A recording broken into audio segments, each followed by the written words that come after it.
Sa mga hindi pa nakakakilala kay Tupac, ay bibigyan ko muna kayo ng maikling impormasyon tungkol sa kanya. Si Tupac Amaru Shakur, o mas kilala sa kanyang stage name bilang Tupac, ay pinanganak noong June 16, 1971. Isa siyang American rapper and actor at itinuturing ng karamihan bilang one of the most influential rappers of all time.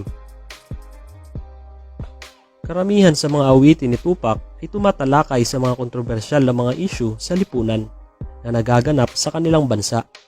Itinuturing din siya na isang simbolo ng aktivismo at paglaban sa hindi pagkakapantay-pantay. Marami noon ang nagulat at nalungkot matapos mapabalita ang pagpanaw niya. Gabi noon ng September 7, 1996, nang pagbabarilin si Tupac habang sakay siya ng kanyang kotse. Matapos nilang manood ng laban ng sikat na boksingero na si Mike Tyson. Halos 2 dekadang naging palaisipan kung sino nga ba talaga ang pumaslang sa kanya. Sa katunayan, wala ni isa man ang naparusahan sa pagkamatay niya. Ngunit sa bidyong ito ay malalaman mo na kung sino at ano ang naging motibo sa pagpaslang sa kanya. Pero bago natin ipagpatuloy at kung bago ka pa lang sa ating channel, ay pakiclick mo na lang ang subscribe button at ang bell icon para ma-notify ka sa mga bagong video gaya nito. Simulan na natin. Ang nasa larawan ay si Orlando Anderson o mas kilala bilang Baby Lane. Ipinanganak noong August 13, 1974 sa Compton, California. 15 taong gulang pa lamang siya nang sumali siya sa isang gang na kung tawagin ay Southside Crips. Dito na nga siya nagkaroon ng iba't ibang criminal record tulad ng direct assault at robbery.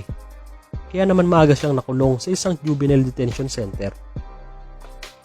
Ngunit hindi naman ito naging hadlang at nagawa pa niyang makapagtapos ng high school sa isang eskwelahan sa kanilang lugar matapos nitong makalaya. At the age of 19 ay nagtrabaho siya sa isang car hydraulic shop, ngunit batid niya na hindi talaga ito ang kanyang passion.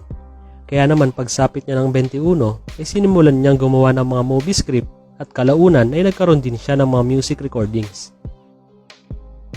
Sa mga oras na yon ay isa na rin siyang aktibong miyembro ng Southside Crips tulad ng kanyang tiyuhin na si Keffe D.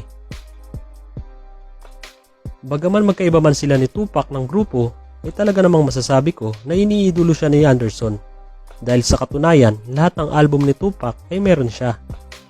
Wala naman noon naging pagtatalo sa pagitan ni Tupac at Anderson hanggang sumapit na nga ang isang insidente noon sa California. Buwan ng August noon taong 1996 nang si Orlando Anderson at ang ilan pang mga miyembro ng Southside Crips ay nagpunta sa isang shopping mall sa California. Dito nga'y nakita nila si Trayvon Lane na noon ay nasa isang Foot Locker.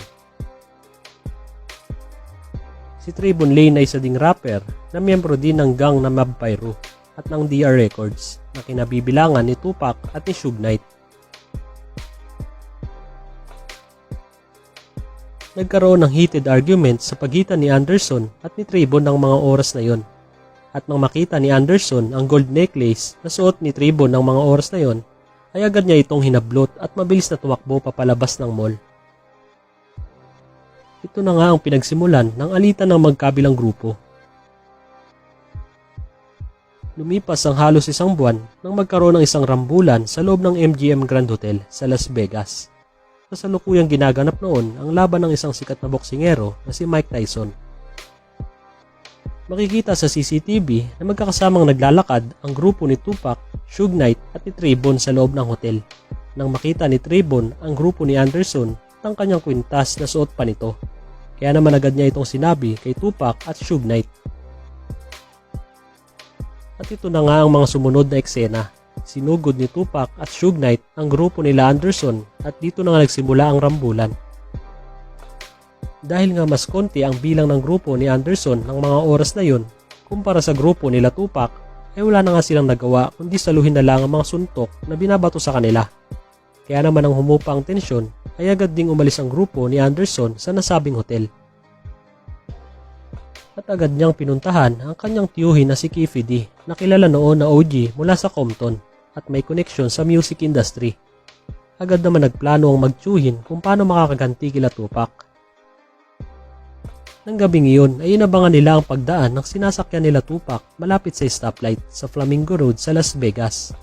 Sakay noon ang magtiyuhin sa isang white Cadillac at nang makita na nga nila ang sasakyan nila Tupac na saktong huminto sa kanila dahil sa stoplight ay hindi na nga nakapagpigil si Anderson na paulanan ng bala ang noy sinasakyan nila Tupac at Suge Knight. Halos 12 putok ng baril ang narinig. Ang 4 dito ay tumama sa katawan ni Tupac at ang isa naman ay dumapli sa ulo ni Suge Knight. Mabilis namang naisugod sa University Medical Center si Tupac ng gabing yon. Ngunit makalipas lang ang 6 na araw ay pinabalita na siya ay pumanaw na. Walang sino man ang naparusahan sa pagkamatay niya dahil walang matibay na ebidensya na mag-uugnay sa primary suspect na si Orlando Anderson. Subalit nito lamang July 2, 2018 nang umamin si Duane Davis o mas kilala bilang Keffe D sa pagpaslang nila kay Tupac. Inilarawan niya sa mga investigador kung paano pinagbabaril ng kanyang pamangkin na si Orlando Anderson ang sinasakyan nila Tupac noon. Inamin lahat ito ni Keffe D upang makakuha ng immunity dahil sa iba't ibang kaso na kinakaharap niya sa ngayon. Noon pa man ay mariin ang itinatanggi ni Anderson ang pagkaugnay sa kanya sa pagpaslang kay Tupac. Hanggang sa namatay nga siya noong May 29, 1998 sa edad na 23 matapos ding barilin ng mga miyembro ng ibang gang sa kanilang lugar.